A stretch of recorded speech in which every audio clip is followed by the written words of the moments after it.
Saturday View on Midlands 103. With thanks to Lumclean Energy, pioneering innovation, powering progress. LumcleanEnergy.com. Have your say. Call 0818 300 103. Text or WhatsApp your Saturday View to 083 3010 103.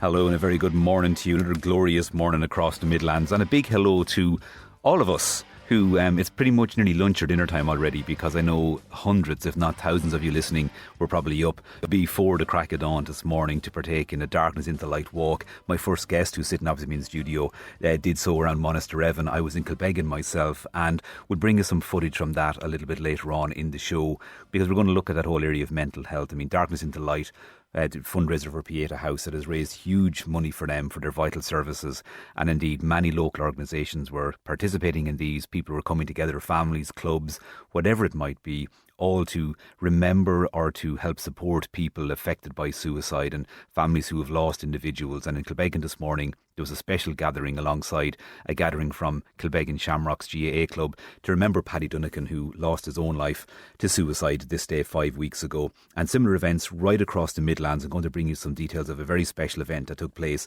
in Lochbura Discovery Parklands earlier this morning. They had a standard 5k event. They had one for people with accessibility needs, and they even created an event for people who couldn't actually be there in person and maybe for illness or for whatever reasons couldn't allow them to be there.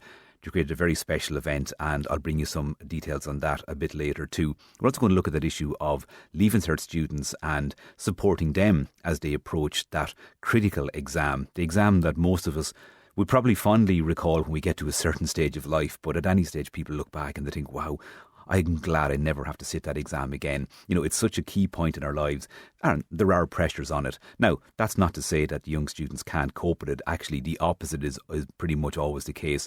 But it's never any harm to know that there are support mechanisms there. And there's a new series of online workshops being launched by a national charity that's headed by a local Midlands woman. And they're launching next week for the next 3 weeks. It's the third year of such a programme, and it's there for students to check in with, just see how they are. And it hopefully will give them a sense too that, you know, they're not alone in this. And indeed, there are tens of thousands of other students who are going through the same things and probably have the same anxieties. So I'll bring you some information on that later on in the show as well. Before that, you're going to hear from Tullamore Lions Club. They've launched a wonderful campaign this week called Message in a Bottle. And it's a way for, if you have a relative or somebody with, you know, certain care needs at home, and they have maybe an issue, a medical issue, and paramedics or emergency services have to try and get quick information as to their current health status or maybe the medications they're on. The Lions Club have launched a wonderful campaign that will give people that instant access to that information. And the beauty of this one is it is really simple. It's the simplicity is the essence of it. So you're going to find out about that and hear about how you can get involved in it a little bit later on. If you want to get involved in today's show, you can get me by text or WhatsApp directly here in the studio, 083 3010 103. Nelly, of course, is out there as always. Phone 0818 300 103. Always happy to take your call and put your messages on to me. But before all that, as I mentioned, my first guest has been up for quite a while and still looks as fresh as a daisy from it. She's Olivia Murray. She's from Offaly Sports Partnership. But Olivia is here this week to talk to us about National Bike Week, which begins today. Yes, indeed it does. Busy day overall. Busy day overall, very much so. Take us through National Bike Week. It's not the first time this event has happened, but there seems to be an added kind of impetus on it this year. Yeah, so National Bike Week has been going on for a number of years now. I myself have been involved in it since 2011. And it's a nationwide event. So every single county in the Republic will be doing events as part of Bike Week. And if anybody wants to find out information on events in their local county, they can log on to www.bikeweek.ie. Pick out your county and it should bring you up the full list of events and everything that are happening. Here in Offaly ourselves, we have a number of events happening. Our flagship event for this year is the second annual Grand Canal Greenway Relay, and that is taking place on Saturday the 18th of May. It runs from George's Bridge in Edenderry along the Grand Canal Greenway all the way down to Gallen Bridge in Ferban. So it's 55 kilometres in total. But what we have done is we actually have it organised in such a way that we have 6 smaller and shorter sections so that we could encourage parents and families and people that wouldn't necessarily be comfortable cycling to maybe come out and join us for the day. So that's on, as I said, next Saturday, the 18th. There are still places available to register for it, and to register you can log on to Eventbrite and look up and check out Grand Canal Greenway Cycle Relay, and that will you'll be able to register there. So the closing date for registrations is Monday. And other than that, there are a number of local clubs then running events. For example, in Ferban, the Link Cycling Club are running various different events, school events, and also e-bike in the Blooms and a Women on Wheels event. And then over in Dangan, we have a school cycle event happening as well. And while the next event, the Ross Talton, isn't happening during Bike Week, Tullamore Cycling Club are actually hosting the stage 1 of the Ross Talton in Tullamore on the 22nd of May. Wow, that's a major achievement for the area. It is indeed, yeah. Yeah, we better say a big hello to Donna McArdle and Damien Mitchell. I'm sure hard at work down in Tullamore Cycle Centre as well. Avid listeners to Midlands 103, and undoubtedly the text lines are hotting up now with the two of them. Cheeky devils get on board. But you'll see lots happening there already, and you can see one thing that strikes me straight away is the infrastructure you're talking about, the greenways, all these cycling tracks, the Slieve Bloom mountain ways too. That's obviously a key thing that, right, Bike Week has been around for quite a while. Begin to see maybe why 2024 is such a significant year, because the infrastructure is now there. Yes, very much so. There is a lot more infrastructure has been developed probably in the last 5 to 10 years. So, for example, we actually have the Grand Canal Greenway, which, as I said, runs from Edenderry all the way down. Actually runs all the way down. It's open all the way down to Shannon Harbour. We're actually only doing a shorter section, which is kind of the Edenderry to Ferban section, but it is actually tarmacked further down and everything else like that. Yes, there is the development in the Slieve Bloom Mountains around the Slieve Bloom Mountain Bike Trails. And as far as I'm aware, that's a cross-county project between kind of Laois and Offaly County Councils. There are a number of tracks over on the Laois side up near Bonray and everything else like that, while here on the Offaly side they're actually all based up around Kennedy Castle and everything else like that. So that seems to be getting quite busy with various different events and everything else like that. A couple of other locations that have actually been developed in recent years is you have the Lochborough Parklands. There are a number of cycle routes down there. There's maybe a 9k route and there's a 15k route. You can also have bike hire down there, and actually the bike hire company in Lochborough are hosting a guided tour of Lochborough on Friday from 6:30, and if you contact Mid-Ireland Adventure, you can book in to actually take part in that, so you can. Other bits and pieces that have been developed is over in Mount Lucas. You actually have the kind of running track and cycle path over there as well. So that's also available. And then nearby you'd have the Greenway, the Old Rail Trail. And that goes from Athlone to Westmeath, and that's another fairly nice route to do. It's about 40k, but you can break it down into more manageable sections as well if you are looking to go out with your family and younger kids and pets and everything else like that. Yeah, I've just Googled Bike Week and looked it up here, and again you can select the county, Laois, Offaly or Westmeath, and there's a huge range. I'm scrolling there, like there's huge amounts of events on, and even things like cycle safety and workshops and that coming in. Another key factor that if we're trying to encourage more people to get more active and maybe take up cycling, it's very important that likes of that safety and proper rules of the road and all are taught to people. Yes, so Cycling Ireland actually offered the Safe Cycle programme. It's rolled out through local providers, and what they would tend to do is they would maybe go into primary schools and potentially run maybe a 6-week programme to kind of get their pupils introduce them to the basics of cycling, as you said, the rules of the road, how to care for your bike and everything else like that. And that does actually tend to happen quite a lot and everything like that. As well as that, you would have a number of the cycle shops around the county that would be quite happy to have a chat with you about the best bike to suit your ability or to even suit your child's ability. And they can also run through kind of checks and various other bits and pieces with you as and when you're looking to kind of jump out on the bike for a bit of a cycle. Absolutely, yeah, and a bit of a cycle or a casual 40 or 50 k's you might put it yourself as well. I know if I look up offalysports.ie, the website for Offaly Sports Partnership, it says that your remit is to achieve sustained increases in participation levels in physical activity, sport and active living in County Offaly. It's founded, it's quite a while in operation. You have a team behind you as well. You can take us to that now in a second, but are you noticing like a kind of a year-on-year growth in the increase in physical participation, or are we still lagging behind, do you think? I mean that in general in Ireland, as not just pinpoint in the county. So generally speaking, there is a network of 29 sports partnerships throughout the country. We are, as I said, we're one of 29. We were first kind of established in 2003 and were formally recognised by Sport Ireland in 2006. So we're core funded by Sport Ireland, and we're hosted within the Community and Culture section of Offaly County Council. And as you said, our remit is to actively support inclusive measures to increase and sustain physical activity and participation in sport and physical activity and active living. In recent years, there's been a lot more research being done on where Ireland would be compared to other countries with regard to our levels of a physical activity and everything else like that. And there is definitely an upward trend at the minute, but there is still a lot more work that could be done and everything else like that. Yes, you would have a lot of the national governing bodies of sport that would actually focus in on specific sports like the GAA or the FAI or rugby or athletics, whereas the sports partnerships are kind of set up for a more grassroots type approach. So we're trying to reach hard to reach groups, maybe people with disabilities, older adults, women, people in disadvantaged communities, youth at risk. So we would offer a range of programmes through our staff team. So we would have our Sport Inclusion Development Programme, which is primarily focused at increasing the participation of people with disabilities in sport and physical activity. We would have a Community Sport Development Officer, and she works with various different communities again to develop various different programmes. We have our ACE coordinator who works primarily with schools.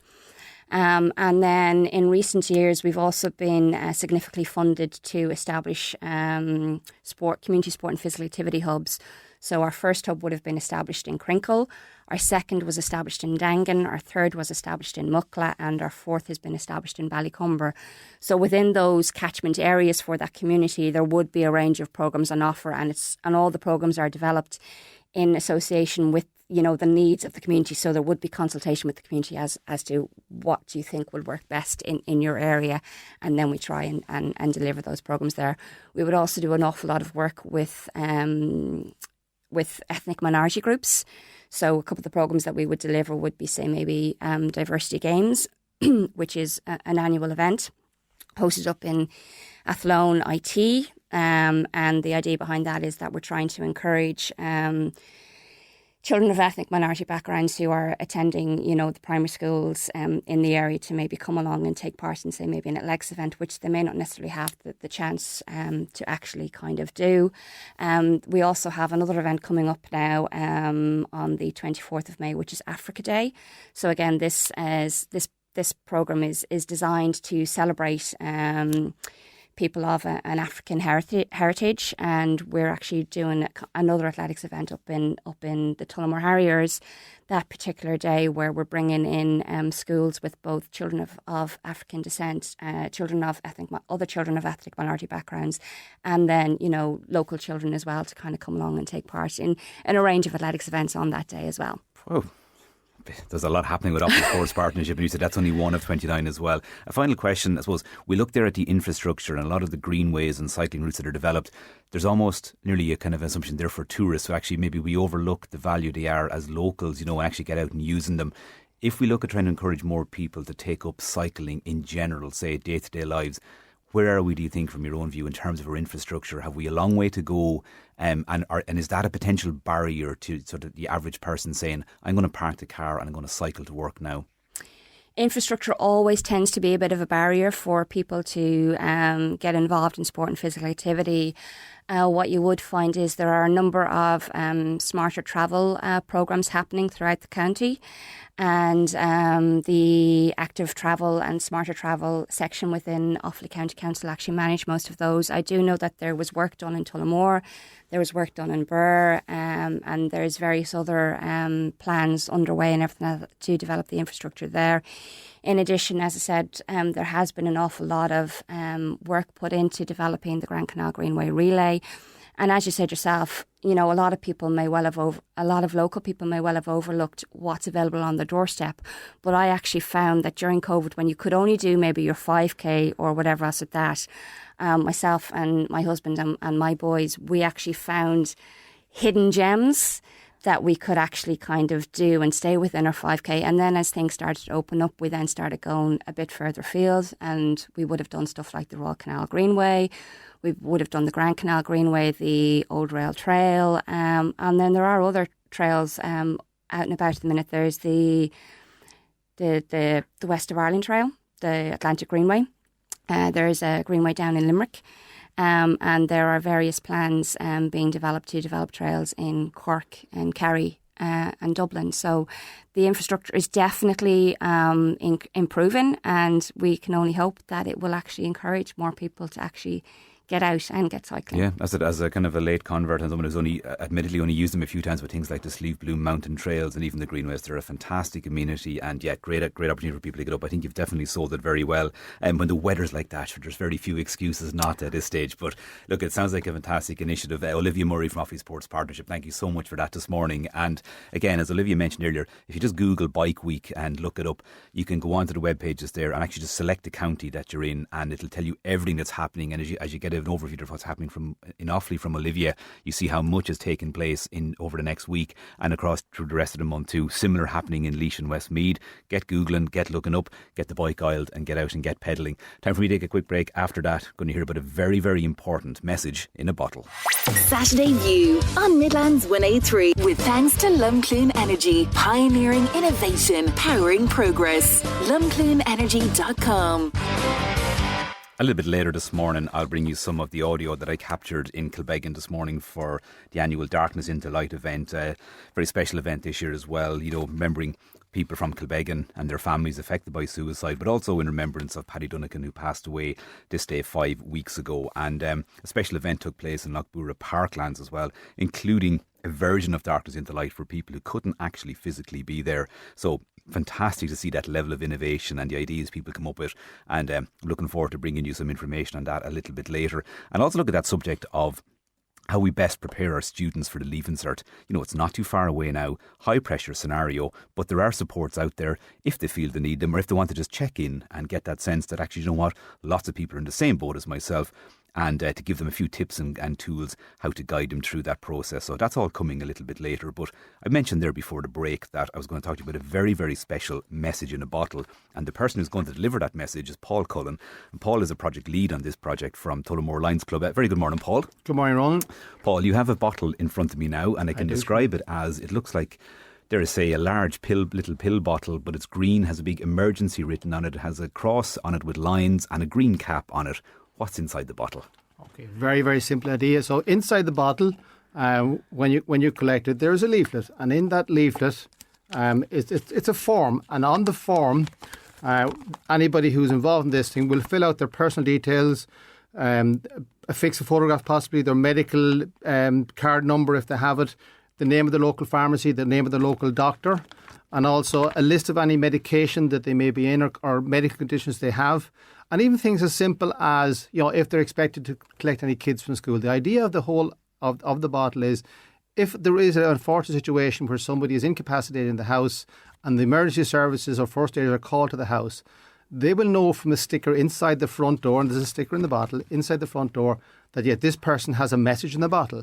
They will know to go to the fridge, and inside the fridge is this bottle where all that information is held, and it'll potentially save so much time in getting the contact details, getting the medical condition, getting copies of prescriptions, wherever else. The bottles themselves have been left in all the pharmacies in the Tullamore and surrounding region. So if anybody's interested in getting one for their loved one, for any vulnerable persons they may know of, call to the local pharmacy. The local pharmacist, if it's the person involved or their carer, the local pharmacist will give them a copy of their actual prescription that also goes in the bottle. And the idea is then that the first aiders will know to basically go to the bottle, get all the details and bring that bottle to the hospital so the doctors that are involved in the care of the patient will know exactly what the situation is with that patient. Yeah, it sounds beautiful in its simplicity as well. Where did it first originate? Approximately 25 years ago, apparently there was a local policeman in Scotland who had heard of the idea from Australia. We don't know where it went from Australia. And he started basically giving out bottles to vulnerable people on his route as he was going around the neighbourhood.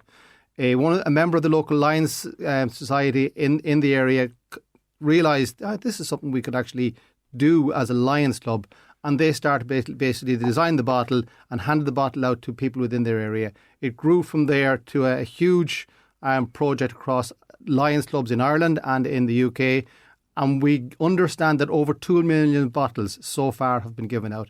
Here in Ireland, we've been doing it for the last 15 years. A number of the towns in Ireland have already rolled it out. For example, Killarney and Portlaoise rolled it out in the last 6 months, and we in Tullamore have decided to roll it out here also. So obviously when you do something like that then as well, you have to engage those very emergency services. How do you go about that to make sure that they're aware of what the green sticker actually entails? Yeah, absolutely. And that was one of the issues, getting to the right people in those organisations. So at this stage, the ambulance services, the Gardaí, the fire services, they're all very much on board. I mean, obviously they know from their own colleagues in other towns it has been very, very successful, and they're hugely supportive of this project.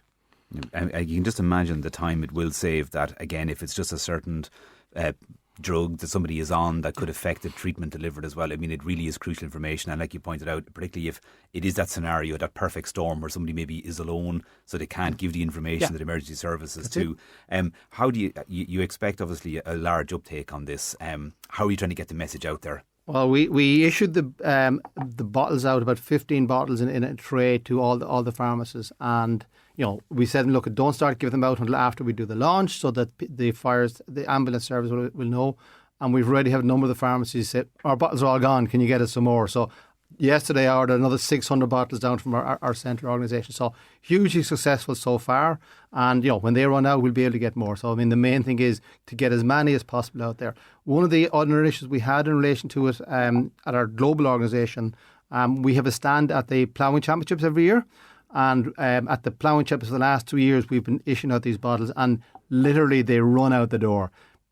Particularly, the one thing interested is that a lot of the younger people that came to visit our stand in the ploughing said, "Oh yeah, Granny would love one of them. Can we have one?" So like it's something that people think of their elderly relatives and say, "Yeah, look, that's a good thing for that person to have." Yeah, and actually even, never mind emergency services, even for a family member, because, so many people are living independently, whatever, and yet, if a family member was asked on the spot, what medication is your parent on, or when did it last have X, Y or Z? I mean, a lot of us still ring our mammies to check when we had something done 20 years ago. So like, even for information for family, if they have to answer those questions in real time. I think what's lovely about it, I suppose, everybody has a fridge, so it can be put in a fridge.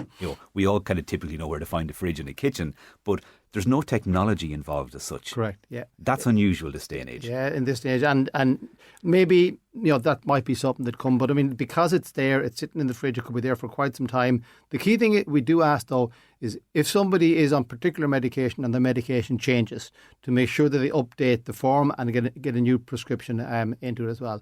We had an interesting story at our launch last week where Graham Carvana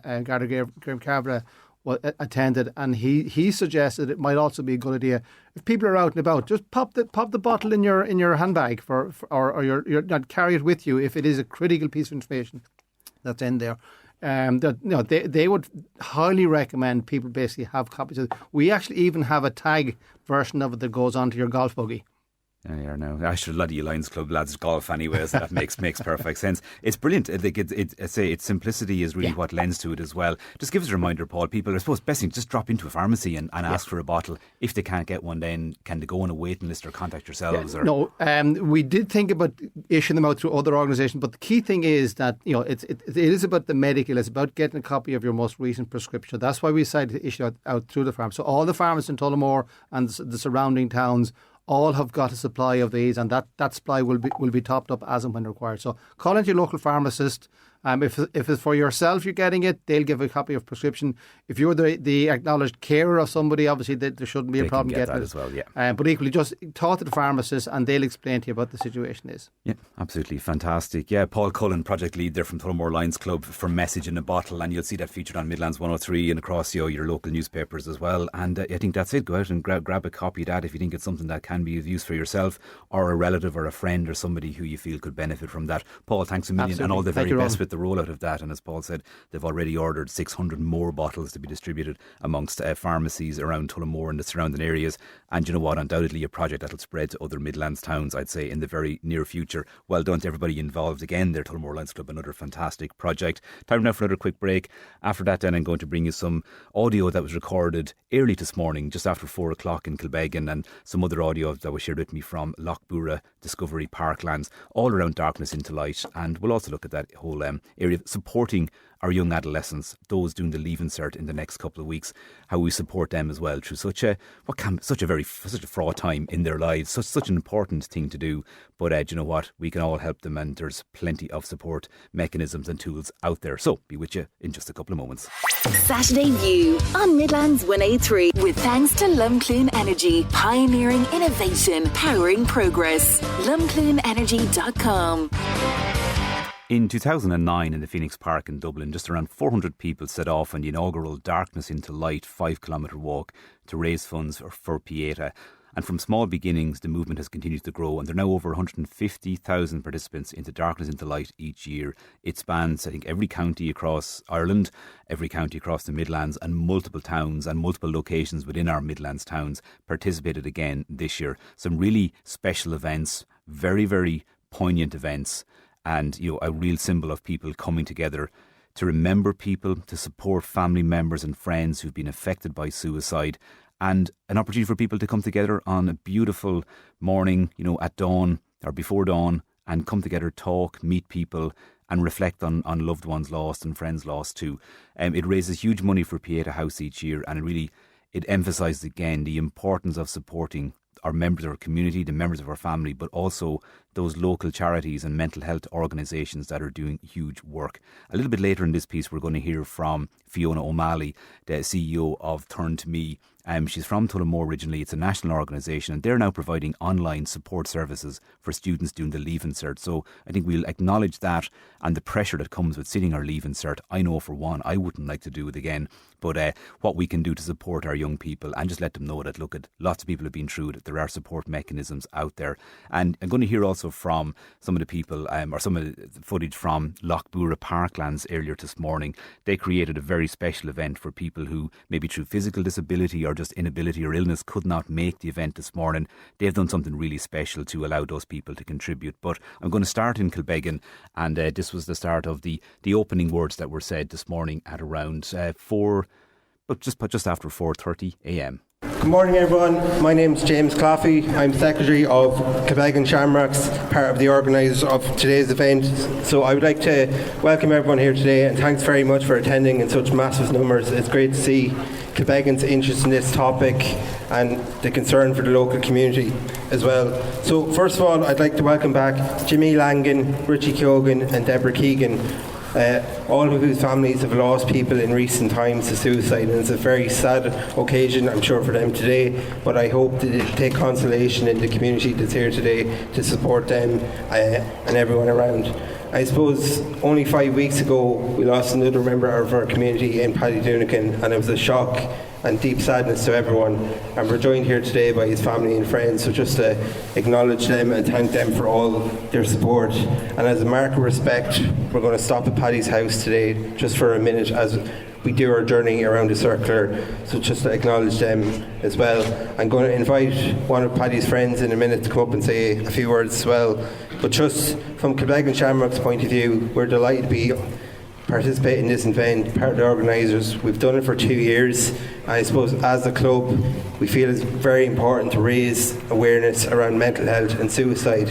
I don't think there's one person that can say they haven't been affected at some stage in their life, and it's hugely important that we're all here together, people are kind to each other and express themselves, and if you do have a problem, just reach out. There's always going to be someone there It's really, really important that we get that message across to all age groups, all demographics, everyone. There is no one that is isolated from this issue, so we have to be together. So I'm going to hand over to Brian just to say a few words. That's James Claffey there, the Secretary of Kilbeggan Shamrocks GAA, and they've been running this event for a couple of years, and another group had formed called Paddy for Pieta to also raise money for Pieta House. Both groups joined together then to complete the Darkness into Light circuit this morning, and as James mentioned there, many of Paddy Dunnigan's friends and family were there, and some families doubly touched by suicide then, maybe a family member, but also who were very close to people like Paddy, and one of those people was Brian Keegan, and he also spoke early this morning. Good morning, everyone. Good morning, everyone. My name's James. And that is the wrong piece of audio. Here we go. And this is Brian Keegan speaking at Darkness into Light this morning. We put together our little thing for Paddy Dunnigan, our dear friend. It's called Paddy for Pieta. And when we reached out to Kellyanne, we got such a warm response, and we are so grateful to you all for allowing us to join in your community, and for our group to join your community. Since we started our little fundraiser, Paddy for Pieta, just only on Monday, we've raised over 5,000 and some more coming, over 5,000 euros. And that pays for over 500 calls into the Pieta hotline. So, as you said, thank you so much for stopping at our dear friend Paddy's home. We lost him this day five weeks ago. As we walk along, we were talking earlier that we could, as we walk along, is to put we're all doing this walk for different reasons, for different people, and as you go through the walk, is to put those people and those reasons into our heart. And as we go along the route, to think, pray to the universe, to God, whoever it is that you talk to. And then at the end, for that last part of the walk, is to make that walk for you. Darkness into light signifies coming out of the darkness into the light. And the light signifies hope. You saw the big sign on the roundabout for hope. And that is what we're here to that's the significance of that. As we walk along, we'll hear the birds tweeting. They're already twittering, but that there is life, and that there is always hope after darkness. So we really again appreciate you allowing us to come along today. Paddy, we will never forget you. We'll always love you. Thank you. By that round of applause, you get a sense of the large crowd that had gathered in Kilbeggan this morning, and lots of people from different groups and that associated with Paddy's life were present on this morning. I caught up with one of them as we walked around. I'm Breda Colgan. I've been the incoming president for Rotary Club in Tullamore, and Paddy would have been our president last year, so I'm here with all of the local residents in Kilbeggan and his friends and family to support everyone this morning. And of course there's a beautiful fundraising ethos behind this as well, raising funds for Pieta House. We've already heard that Paddy for Pieta has already raised over 5,000 euros, again money that can be put to great use. It's amazing that in such a short space of time that 5,000 has been raised already. In continuing to try and put a focus on our mental health, just in a little while I'll bring you a little snippet of a beautiful thing that happened in Lochbura Discovery Parklands this morning as part of a Darkness in the Light event out there. But I'm going to shift my focus momentarily towards the Leaving Certificate and the pressures that young students can feel themselves put under when the Leaving Cert comes. Well, Turn to Me, it's a national mental health charity. It will begin free online support groups starting next week for 3 weeks for students that may feel stressed about the Leaving Cert. Now, Turn to Me was founded in 2009, stemming from the very personal experience of Oisín and Diarmuid Scollard, who lost their brother Cormac to suicide in 2003. In 2013, it gained the support of the HSE National Office for Suicide Prevention to deliver counselling online.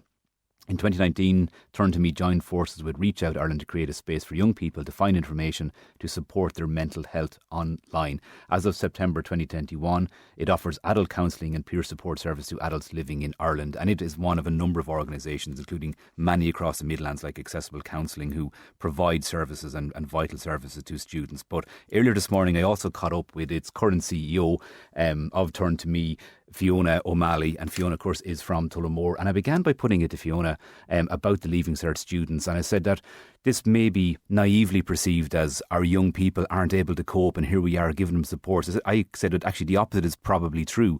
The young people today are highly resilient. They know what's going on. This is an opportunity for them to realise that other people are maybe feeling the same pressures and stresses, and it's given them the tools and mechanisms to deal with that. Yeah, absolutely. And I would push back maybe on the comments that people might assume or come up with when they talk about the young people not getting to grips with their mental health. I think they are, and I think thankfully people now are more open about their mental health, and that I suppose stigma appears to be certainly more dismantled than it was when I was growing up around mental health.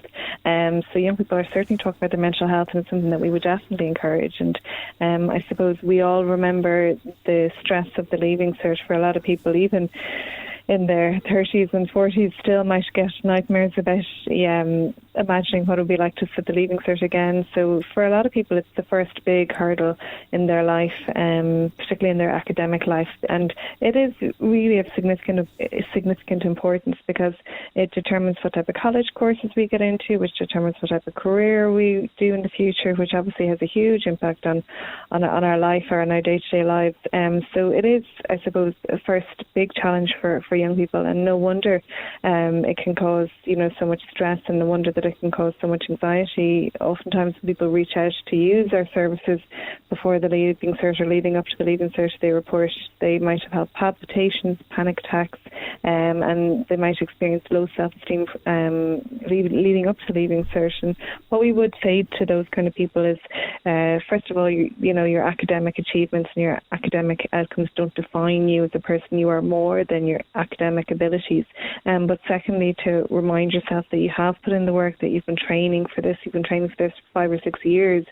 So, you can't do anything more than working to the best of your abilities. So, try to anchor yourself, try to keep those anxiety levels as low as possible, because oftentimes when they creep up, when those anxiety levels and those stress levels rise before exams, they can unfortunately have a detrimental impact on our exam performance.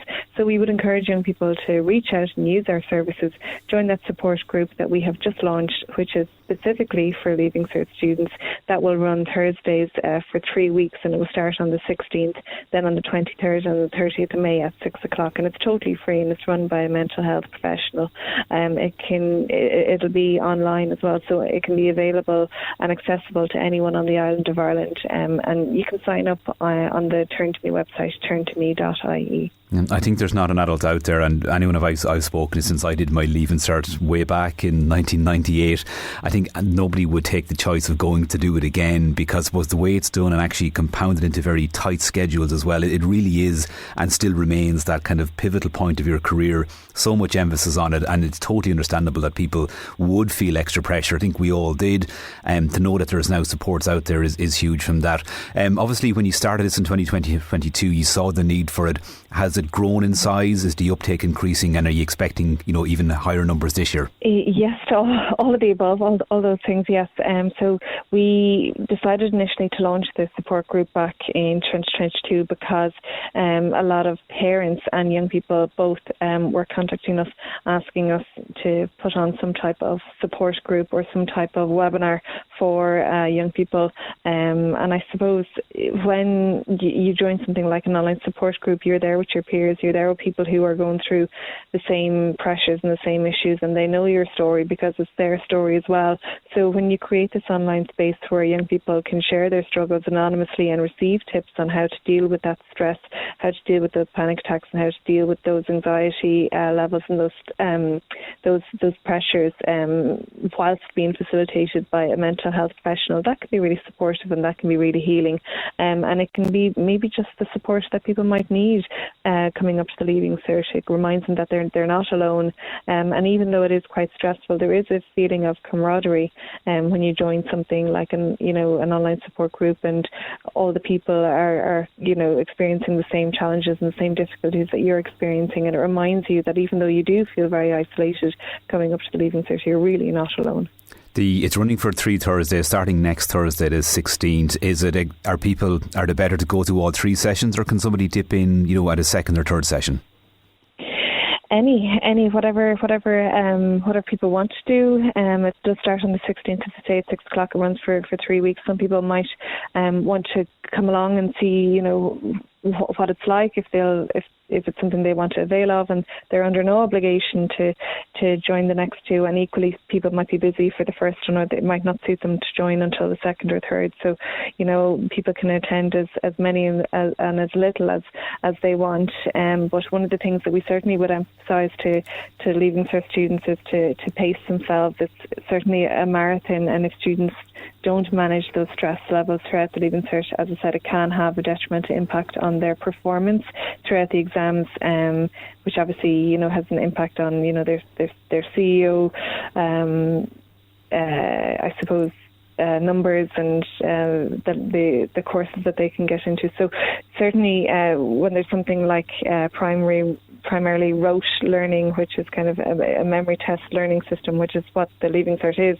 it's really, really important to pace yourself and not to burn out and not to exhaust yourself before the Leaving Cert. And, hopefully when there's something like an online platform, an online support group like this support group, people will feel that level of support and will feel that level of camaraderie and I suppose online friendship as well, coming up to Leaving Cert, and that can be very powerful. And congratulations. It sounds like a fascinating initiative, a great programme, and all the very best. And again, if people want to find out more about that, they can look at turntome.ie and indeed look you up and get involved in that. But Fiona O'Malley, thank you so much for that this morning, and all the best with that programme. Thanks so much for having me. And that's Tullamore's Fiona O'Malley. They're the CEO of Turn to Me. And again, they've pioneered that online support services for students in the Leaving Cert to great success. And as Fiona points out, they're growing in numbers each year.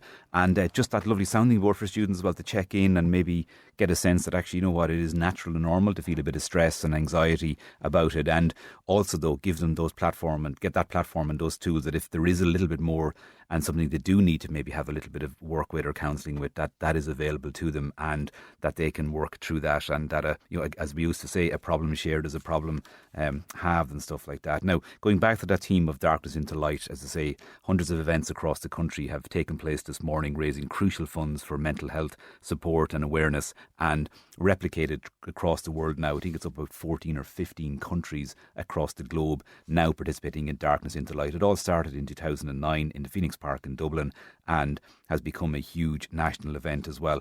Now, a very similar event took place out in Lochbura Parklands also this morning, and they had their own version of Darkness into Light, again to raise money for Pieta.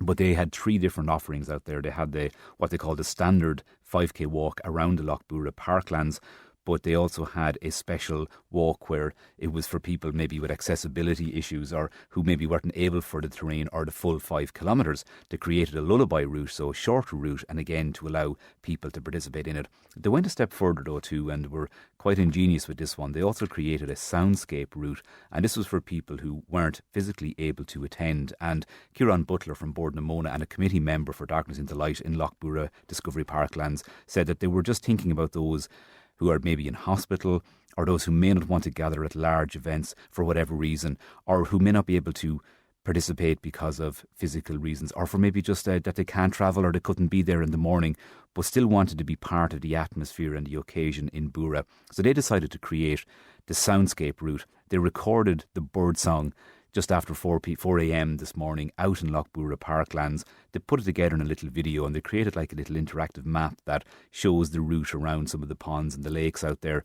And this can be then shared by family members or shared directly with people who can't be there and who couldn't get to Bura this morning. And it allows them to participate too. And I suppose there's a lovely connection back to the Midlands, back maybe to a hometown, back to an area, and maybe gives them that few minutes. It's about a 4 or 5 minute video, and maybe it's a chance there to sit back, listen, reflect on it. I use that time to reflect on people or loved ones lost or people affected by suicide, or maybe even celebrate those great services that have kept a loved one alive because of the interventions they could give. Pieta, Samaritans, Accessible Counselling, Tullamore. The list is endless. You know, we can Google them, you can search them, and if at all you feel you need to, or you know, you need those services, just reach out to these people because they're there with open arms waiting to greet you as well. So I'm going to play out for the last maybe minute and a half of this morning's show with some of that bird song that was recorded live in Lochbura Parklands this morning, and this was produced and edited by Sabrina Claffey. So again, thanks to Kieran Butler for sharing this with me. Sit back and enjoy, maybe just take this minute to reflect.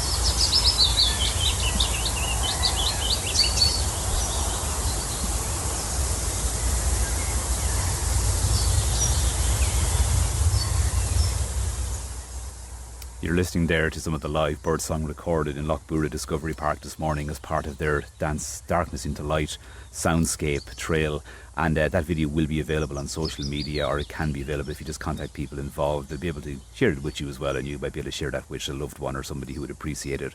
That's it for Saturday View for this week. I'll be back on Midlands today on Monday morning. Very much look forward to that. Lorraine McCormack is coming up after 11 with Feel Good Saturday. Lots of good music to get you really in the mood for these sunny Saturdays and the weekend ahead. Stay safe, and I'll talk to you all very soon.